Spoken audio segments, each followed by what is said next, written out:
everybody, welcome to another episode of Purple Insider. Matthew Coller here, and this is mostly a fans-only episode where I answer your questions that you have either emailed to me at matthewcoller@gmail.com or sent me on Twitter over at Matthew Coller. But I've got something to get into first, which is that the Vikings are holding minicamp this week, and reporters such as myself will be there for 3 practices. So our biggest look yet at JJ McCarthy this year. So far, we've been in attendance for just 2 OTA practices, and there's not a ton that you can glean from that so far, but this should give us a larger sample size of what McCarthy looks like at this point and where he needs to go during training camp coming up in the middle of July. So here's my 3 things that I'm going to be looking for at Vikings minicamp coming up this week. Number 1, yes, it is JJ McCarthy, but not just looking at him. What I'm looking for is consistency from JJ McCarthy. In those 2 OTA practices, one of them was very, very good. Felt like it was smooth. He was accurate, on point. The ball was coming out quickly. And then the other practice, I would call it choppy. I would describe it as a little rougher than the first one. I would not say that it was bad. It just didn't have him finding the receivers he was supposed to get the ball to. There was an interception that was undercut by Isaiah Rodgers. There were a couple conversations with Kevin O'Connell off to the side. So it wasn't quite as good looking as the first one we saw, but that is such a tiny sample size. So now we will get to see more from him, and it's in an environment in minicamp that is clicked up a notch. I mean, of course, this is still the learning phase, as Kevin O'Connell is, I'm sure, going to remind us again next week, but they usually run more 7-on-7s, might get into a little 11-on-11s, red zone drills start to happen a lot more. So the first couple practices, we only had a handful of snaps to look at from JJ McCarthy. Well, now we'll get more of a complete practice. It is still not a training camp practice where they are going all out. There's only so many hours to get ready for this season, and it is gas pedal down. It's not quite the same vibe as that, but there should just be more to work with in minicamp over 3 straight days. And what you're looking for is 3 really good practices. Smooth football in and out of his hands, finding where receivers are supposed to be, because we've already established that McCarthy and his arm talent looks like it's right back where it was during training camp, but what you want to see is it all starting to come together. The other thing we know is that this group on the offensive side of wide receivers is pretty well locked in to Kevin O'Connell's offense. Jordan Addison, Justin Jefferson, TJ Hawkinson, Aaron Jones, these guys have been running this offense for several seasons now, so if the ball's not coming out in the right place, it's more likely to be the quarterback than it is any issues with the weapons. So do we get JJ McCarthy making progress from where he was 2 weeks ago and then putting together multiple solid practices in a row? And it's hard to judge just entirely on completions or incompletions, and sometimes even with an interception, he was making the right throw or giving something a try to see what type of window or when he has to throw with anticipation. So we're always kind of careful to make too much out of what a mini camp practice should look like. But if they're running play after play after play and we're not seeing the head coach stopping things to look at the video board, slowing it down because that ball's coming out, that would be a good sign. And where you want McCarthy to be is comfortable for this point in the year. He is not going to play a football game tomorrow. There is a long way to go for JJ McCarthy, but does he look like he is where a QB1 should be by the end of minicamp? So that's thing number 1 that I'll be looking for. Number 2 is the battle of depth wide receivers.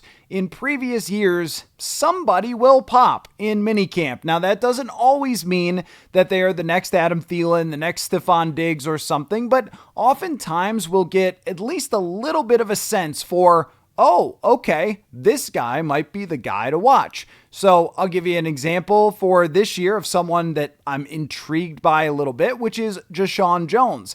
Last year during training camp, showed up a little bit, got cut, was brought back to the practice squad, has spent time there developing, has already made some catches in OTAs. Well, do we see a little bit more of that? There's Silas Bolden, who is the undersized wide receiver who's been doing a little punt returning. Does he show that he can get open and make some plays? Because we know who the starters are going to be, but where does Ty Felton fit into this? And is there an actual battle that's going to go on with Jalen Naylor? I don't think so as of right now, but we might see at least him make a case for that over the next couple days. But I'm more interested in the very back end of this receiver group. Who are the ones that are going to be fighting it out with Rondale Moore when he comes back? I don't think that we'll see him in minicamp, but that's something to watch for as well. Lucky Jackson, Thayer Thomas, these guys have been around a couple years. Do they show another step to their game, or do they show that they're a step ahead of all the young wide receivers? A minicamp is a place where we can really see the wide receivers work. We see the quickness, how they come out of their breaks. We see the hands, and somebody always has a chance to show that there might be something more there than we've seen before. So that is number 2. And number 3 is to just get the starting point. I've made this comparison before, but it's like a race when you get to training camp. It's like qualifying when you're at minicamp. And where does everybody stand on the defensive line and in the secondary? Do we have a good sense for what that depth chart is going to begin with once we arrive at training camp? So just for example, where does Tyrion Ingram-Dawkins, their draft pick, fit in? How about Levi Drake Rodriguez, who we've seen doing a little bit of work so far? And in the secondary, it seems like Theo Jackson has that position locked up, but where does Jay Ward fit into all of this? How about we've seen a lot of Jeff Okudah? Do we see more and more of Jeff Okudah? Does he have a real chance to make himself a part of a rotation in this secondary? And what does Mekhi Blackmon look like coming back from his ACL? That's a very early view of him coming back from that ACL after he showed some promise in 2023. The point just being that you can get a feeling for who they're interested in seeing more from in training camp and who might be starting a little bit from behind. These things are far from being decided after many practices in the hot sun and the dog days of summer, but this is the qualifying. So if you're an NASCAR fan and you're crazy enough to watch those qualifyings, well, that's like me out at minicamp. So I am excited to go out, watch these practices, and then report back from podcasts out there, and then some live shows here in the studio as well. All right, so there's 3 things I'm looking for. Let's get into now your fans-only questions. We start out with Jake, who says, if you were in charge of coming up with Madden team ratings, what number would you assign the Vikings as they are currently constructed? So this is a little bit of a rant about the Madden ratings because I like to play the old school Madden still. Right over to my right, there's a setup with N64, PS2, and I've got a bunch of those old games. And something I noticed over the most recent Maddens is that those ratings, they used to really get on some teams and some players if they didn't think they were very good. Your team could get a rating of a 60-something if the game thought that you were going to be really bad that year, where now, if your team is absolutely awful, you're probably still pulling in a 75, an 80. Seems like everybody online complaining about team and player ratings has bumped everybody up a little bit, and now the gaps are smaller between the teams. So working with the old school rating, I guess I won't have to worry about talking about this team being bad because they are so talented. I would probably give them, let's say that the best team in the entire NFL, the team that won the Super Bowl, always gets the highest rating, or at least it should, coming off the Super Bowl in the next Madden game. Let's say that the Eagles are a 96 in the next game. I think I would give the Vikings like a 91. And I would also put a couple other teams in there like the Detroit Lions. I know that they've lost some things, but I would still put the Lions, a healthy team for Detroit, maybe a 92, maybe a 93, right in that same ballpark. Buffalo, it has to be weighted with the quarterback. Buffalo looked like they were on a Super Bowl track last year, and they were 1 or 2 plays away from achieving that. They deserve to be above the Minnesota Vikings. They deserve that 95, 96 rating. Kansas City, until proven otherwise, they were in the Super Bowl. They deserve to have that rating as well. Baltimore, I would put them there also. And aside from that, though, hard to make an argument that there are too many other teams that have a higher deserved Madden team rating than the Minnesota Vikings. I mean, when we go position by position, it's really only the quarterback that would be a hard one to figure out. How do you rate J.J. McCarthy? And normally what Madden games have done in the past, well, now they could do automatic updates. So if McCarthy is great by the first 3 weeks, then they can shoot his rating up through the roof, or however they do the updates now. But back then, in 2004 or something, you had to either do it manually or just live with whatever rating that the game was giving your player. So right now, what I would give J.J. McCarthy by the old school, harsh, more critical, they would give guys a 45 quarterback accuracy if they didn't think the guy was very good. Going by that, I would probably put J.J. McCarthy somewhere around, if Patrick Mahomes and Josh Allen and Lamar Jackson are 95 to 99, somewhere in that range, I would go 83 would be my place to start with J.J. McCarthy. And I'd probably give him 92 throw power. And if we're assuming, again, that Josh Allen is 99, I'd go 91 or 92, and probably 78 throw accuracy, maybe 80 awareness. Got to play it a little bit safe early on. And that's a Madden quarterback that you can live with. And speed is another one. We really have to see it because he scrambled and got hurt in the preseason game. I don't actually know what he looks like running the football on an NFL field, but I think his speed would probably be like a 78 for me. I don't think it's where we start talking about one of the faster quarterbacks in the league, but definitely quick enough that if you roll out one of those bootlegs on Madden, you could take off. So I would definitely put the Vikings in the top 5 most talented teams in the entire NFL, whether it's Madden or otherwise. But I don't think until they prove it that we can say that they're with the Eagles, they're with Buffalo, and even the Detroit Lions, despite losing Frank Ragnow. Next question comes from Eldon. Says, which camp competition are you most excited for, and do you think we have a punt off? Now look, the last couple years we have been promised this punt off. I have wanted this punt off. I have campaigned for it, just the same way I campaigned for a receiver in the draft, and they got me one of those. So now, do they get me my punting competition? We'll see. Oscar Chapman still on the team as of right now, and Ryan Wright. It didn't look to me like Oscar Chapman had the leg strength of Ryan Wright when they were punting inside, but that's a very small sample of a couple of warm-up punts. But we'll see about how that plays out. It has not really been a punt competition so far. Maybe this time around it will be. And I think they could just keep Oscar Chapman around because of the international thing. So he's going to be here, and that might mean that he is on the international list or whatever. And they'll start with Ryan Wright. If they don't like what they've seen, then they will go to Chapman. So as of right now, I'm not optimistic that there is a real punting competition that could result in anyone other than Ryan Wright being the punter. Something that is important to mention about Ryan Wright, by the way, is that it seems like he's very good at holding for field goals. You saw how good Will Reichard was last year. You saw how good John Parker Romo was when he had to come in.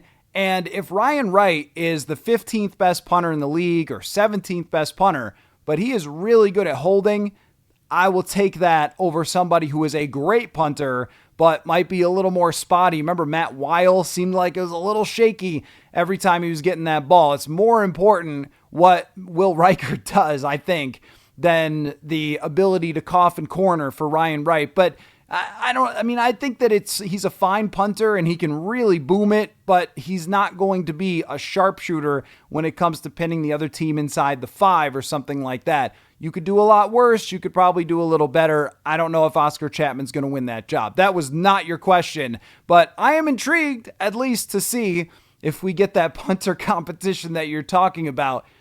Let's talk about actual competitions that I'm intrigued by. I mentioned a couple of them for minicamp and how they set up. Maybe at the top of the list for me is edge rushers behind the top 3. Van Ginkel, Grenard, and Turner, we know they're going to play. But there is opportunity here for guys to really make a name for themselves. Whether it's Bo Richter, who I'm going to keep saying his name because last year he performed really well in camp, really well in the preseason, and then when he got an opportunity on special teams, he did the job.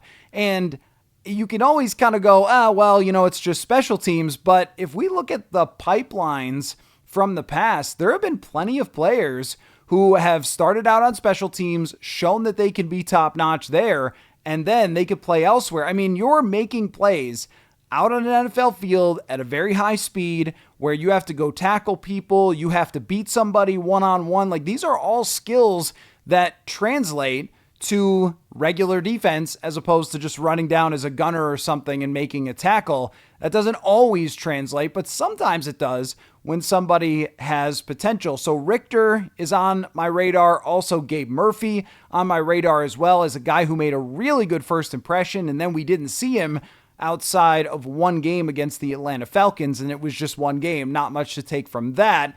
And then there's other guys that they brought in that might be intriguing. Tyler Batty is one of them from BYU. He was productive at BYU. He's on the older side, but having seen him up close, dude is huge and can really, really move. And then I mentioned Tyrion Ingram-Dawkins, who was playing as an edge rusher a little bit more in OTAs. We'll see where he's at in minicamp, but there's physical skills there that Tyrion Ingram-Dawkins has that most human beings do not have, even in the NFL. He is one of the higher percentile athletes in the league already, just off the bus. Doesn't mean he can play, though, so we'll see how that translates and if he can start to carve out somewhat of a role here that, you know, maybe there is a position where you're rushing up the middle or you're rotating in if somebody makes a really good impression during training camp on that defensive line.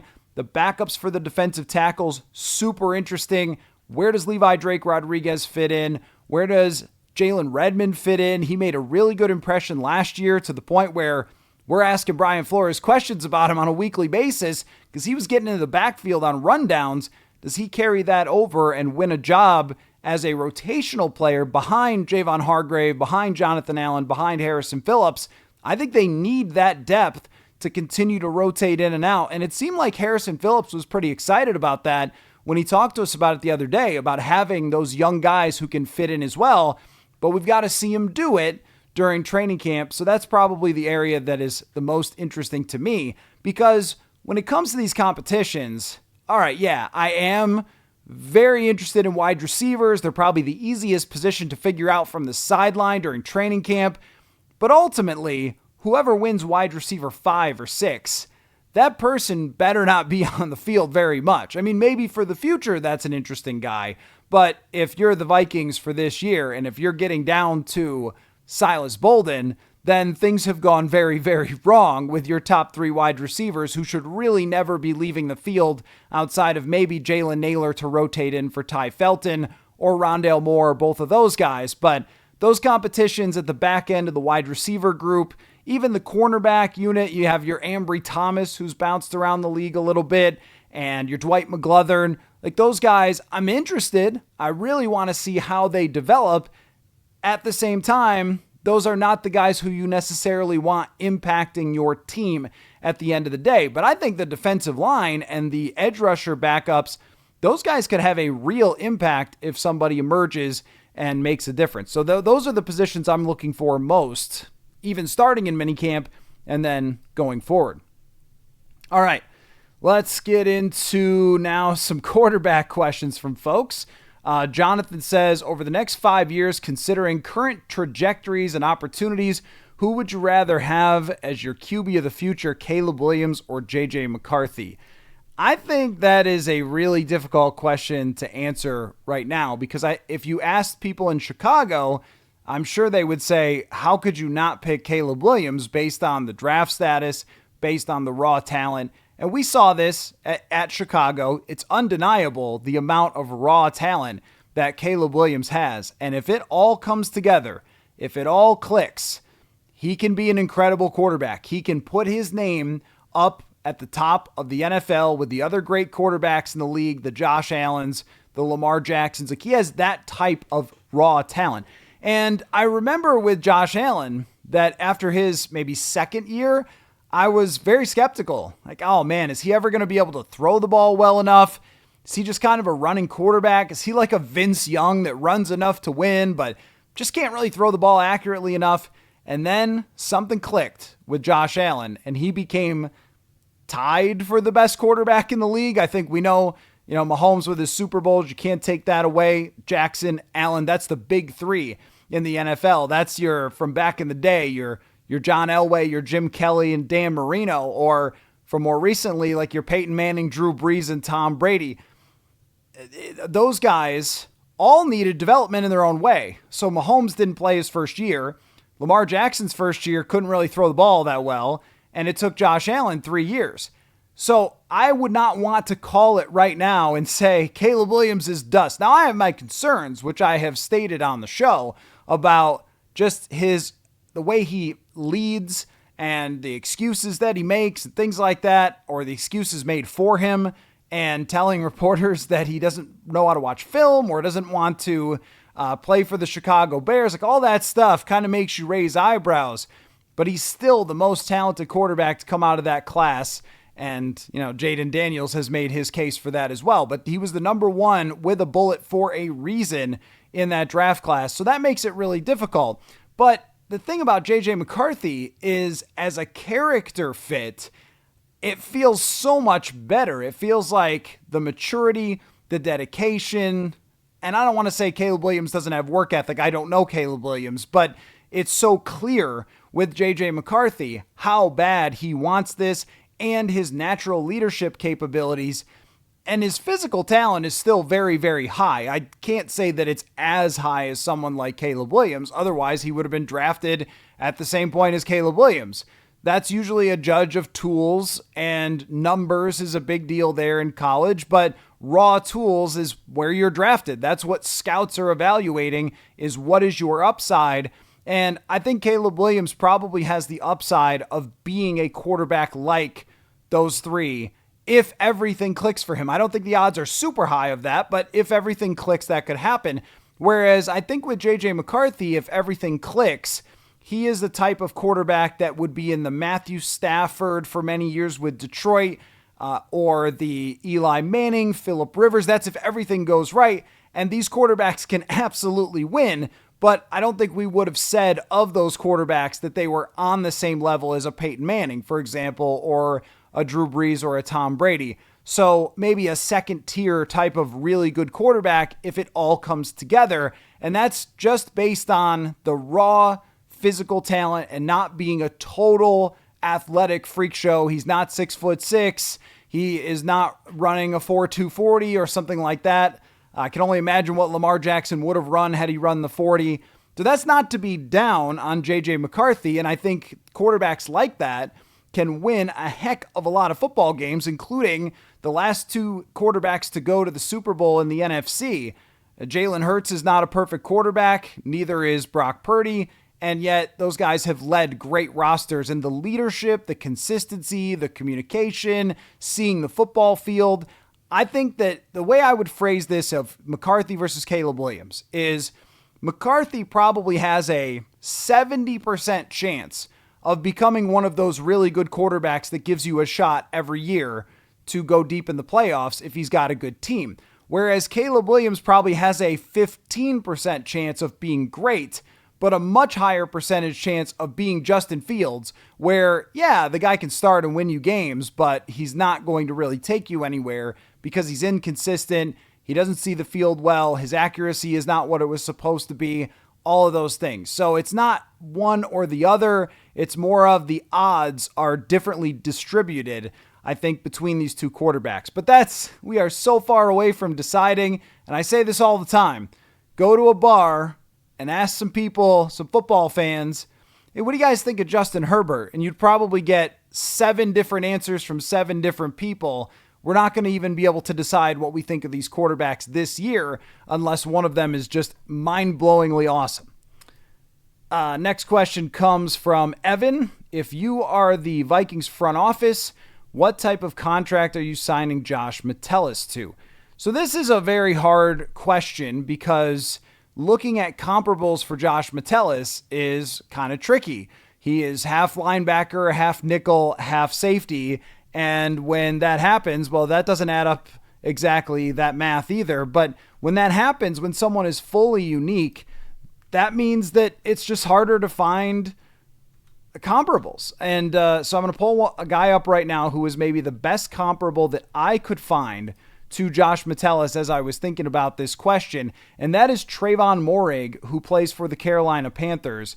So Morig has been a box safety. He's been a blitzer a lot. He's played up at the line of scrimmage, and he's dynamic. He's played in the nickel. He's played back, and he signed a 3-year deal worth $51 million with $34 million guaranteed with Carolina. So a 3-year contract, and his cap hits are 7.2 and then up to 21.3 and 22.5. So it does go up and it does get expensive for Trayvon Morig, but I think that based on the number of snaps that he's played and that Metellus has played, they are pretty similar players. It's just hard to find an exact fit. And with someone like Metellus, the other thing is too, the communication, the knowledge of the defense, the leadership, what you have in the locker room with him and how important that is. All of that is a lot of extra value added. The other thing is too that, I wonder about Metellus, and it's very different positions, very, very different positions.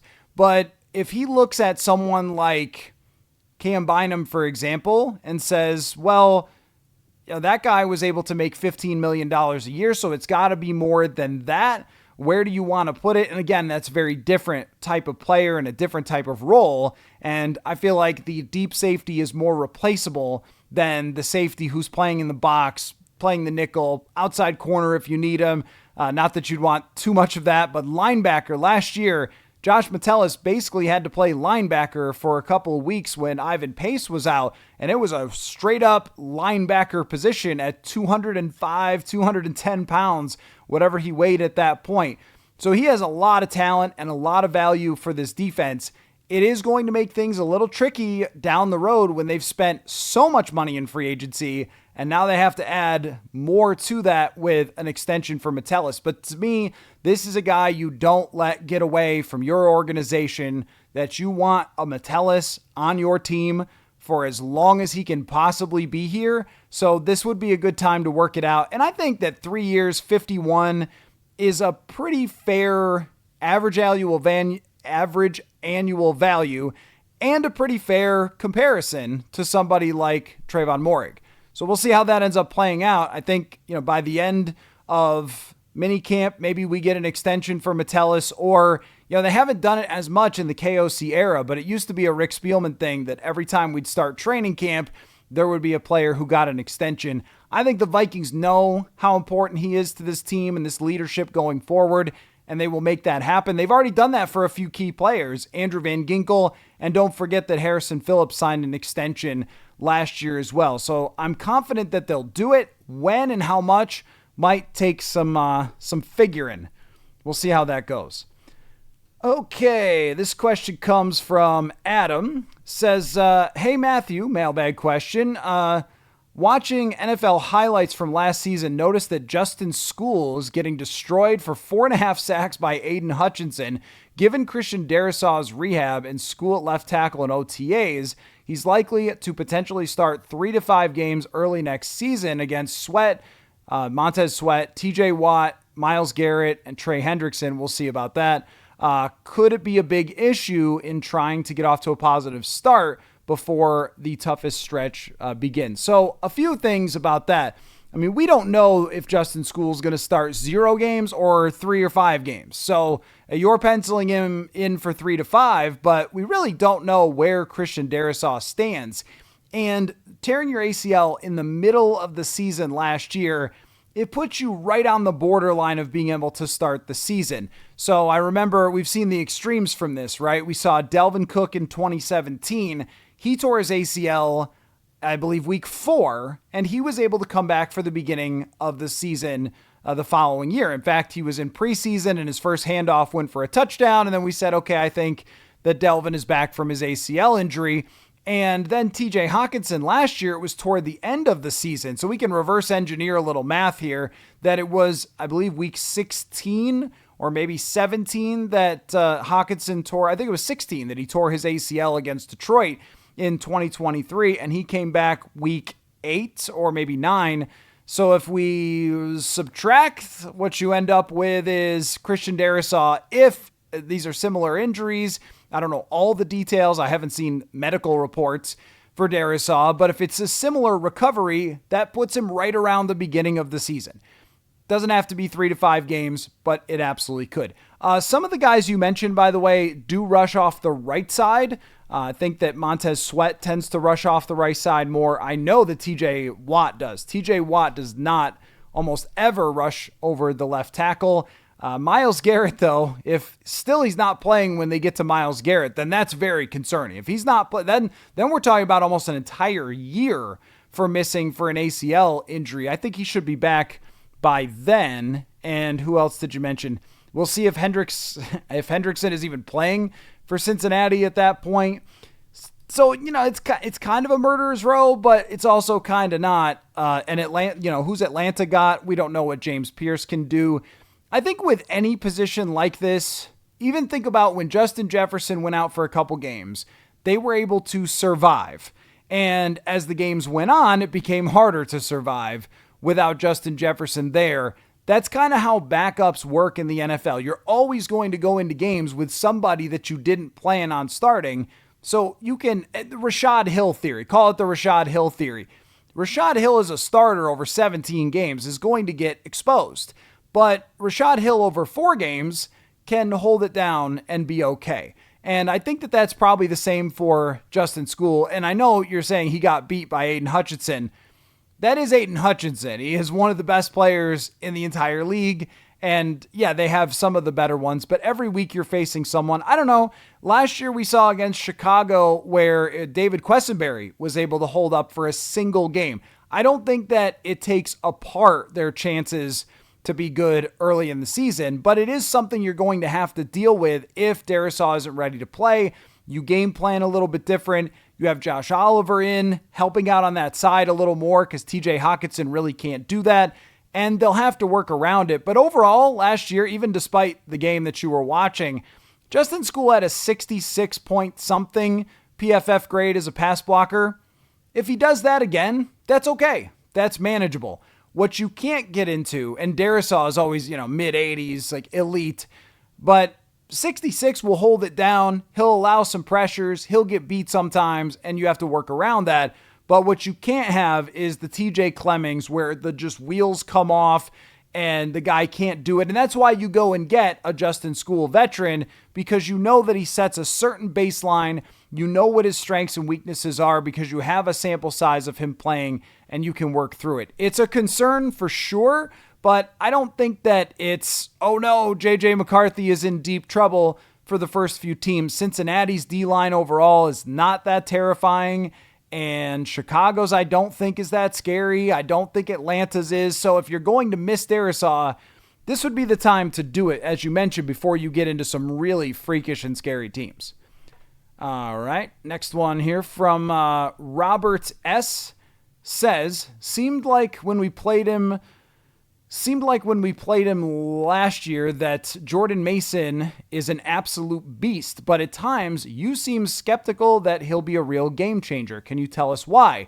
I understand about blocking and receiving dimensions being issues, but I forgot about the end of the Atlanta game when KOC was more willing to pound the rock. So it's in him somewhere, and he's got a new O-line and a young quarterback to ease in now. So I don't know that I have been skeptical of Jordan Mason. I think that I'm trying to present what he's going to be by his role in combination with Aaron Jones. So if they didn't have Aaron Jones and Jordan Mason was RB1, we would be talking about, all right, well, how does this guy get 5 yards carry again? And can he catch the ball? Can he block? And things like that. But wow, this guy is a beast, and he is absolutely enormous when you see him out there. I think when you guys see him in, I don't know if he's going to play in preseason, but when you see him in a Viking uniform, this is the biggest running back they've had since, I don't know. I mean, it must be Adrian Peterson, really,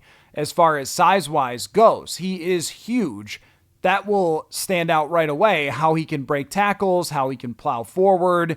It's very hard to take down a man of this size. So I like this addition a ton. I mean, I think that it really reads a lot like what the Packers had with Aaron Jones and A.J. Dillon. And A.J. Dillon was never a special running back, but he was good and big, and he could break tackles and make plays from time to time out of the backfield and just work off of Aaron Jones. So Jones is taking more like 10 carries, 12 carries a game as opposed to 15, 20 plus like he was last year to get him to 255. I like Mason. I think that he is a little bit of a one-dimensional type of running back, an old school, hand it off. Probably, he's very good in the outside zone, so find his gap and plow through it and run over a couple people. I also think that San Francisco is a different animal when we're talking about evaluating a running back that came from the 49ers. I am as high on the offensive line improving the run game as everybody else, but San Francisco is Kyle Shanahan. It's really special. They've been a kingmaker throughout the entire time that he has been there for running backs. McCaffrey goes there, has his best year ever. There were guys like Raheem Mostert and Matt Breida and players like that. Was it Elijah Mitchell? Guys were coming out of everywhere, including Jordan Mason, to be really good running backs. Does that mean you could do the same exact thing here? So there's a healthy amount of, well, it's not San Francisco. It's not Shanahan. It's not that offensive line. By PFF, they were second best in run blocking last year. I mean, that's good. That's legit. Can the Vikings get up to that level?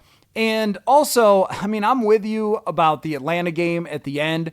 Remember, they were up a couple touchdowns in that game, and it was the fourth quarter, and they plowed, through Atlanta, who had one of the worst defenses in the entire league. I don't disagree. And early in the season, I was impressed last year with Aaron Jones was averaging around 5 yards a carry before Christian Darrisaw got hurt. And they were playing the pass off of the run like they had never done before. There were just a few times where KOC decided to lean into the pass that maybe he didn't need to, but they've shown it in bits and pieces. Middle of the season, even with Alexander Mattison, he had a game against Vegas and a game against Chicago where he played pretty well. Dalvin Cook early in his first season played really well and then faded down the stretch. It's been spurts where the running game has been good, but I do think they're going to lean on it more than they have before. It's just, this is always going to be a passing offense. So it's not skeptical as in I don't like Jordan Mason. I do. I like him a lot and where he fits with this offense. It's more of let's paint the right picture here of what Jordan Mason is going to be and what he can add to them. It's not like they brought in somebody to be Christian McCaffrey with the 49ers. They brought him in to carry the ball 10 times a game and be really effective in short yardage, break tackles, bring some grit, allow Aaron Jones to stay healthier through the season and more fresh. That's what he's here to do. If we're trying to project statistically with Jordan Mason, are we saying maybe 750 yards, 5-6 touchdowns, and maybe 4.6 yards per carry, somewhere in that range? That's where I would guess right now based on his potential role. But if Aaron Jones were to get hurt, he could be very, very valuable. So I think realistic is different than skeptical. Those are two kind of different things. Okay, one more question. This one comes from Dermoman. Says, have you been able to get a look at Tyrion Ingram Dawkins, Kobe King, and Gavin Bartholomew yet? I understand Bartholomew was not doing much. Is there injury news? So we'll definitely get an injury report for next week. I should have mentioned that for 3.5 things to watch for next week's minicamp, and one of them is the injuries. So we'll get an update, presumably on Christian Darrisaw, Rondale Moore. We'll see about Bartholomew, what he's doing, if he's back or not. He was working off to the side in the second OTA that we saw. He was in the action in the first OTA, so I don't know if that's any sort of serious thing or not, but we'll get an update of, Will Fries. Also, whether Will Fries is out there or if we're going to have to wait until training camp to see him. So that belongs on the list of things to watch for with minicamp. But as far as the other guys, it's only the tiniest snapshot that we've seen so far of anybody in the draft class. With Donovan Jackson, those guys are not doing anything. The offensive linemen, they are doing drills. They are working techniques. Now, I'm not saying it's not important for that to be happening now at this time of year, but the 11-on-11s are slow motion. They are half speed, and I respect this about Kevin O'Connell. I think it's smart. Now, as a reporter, I would love to see hardcore, full speed practices. Let's get as much padding on those guys as possible and run 11-on-11s, because then I could figure out a lot more. But I think KOC is smart, knowing don't get anybody hurt this time of year. So we don't really know what Donovan Jackson's going to look like, other than looks like he's working with the first team. That's important right away. And with Ingram Dawkins, we've seen him rotating in. We've seen him get some reps. That's important. He looks big. He looks very athletic.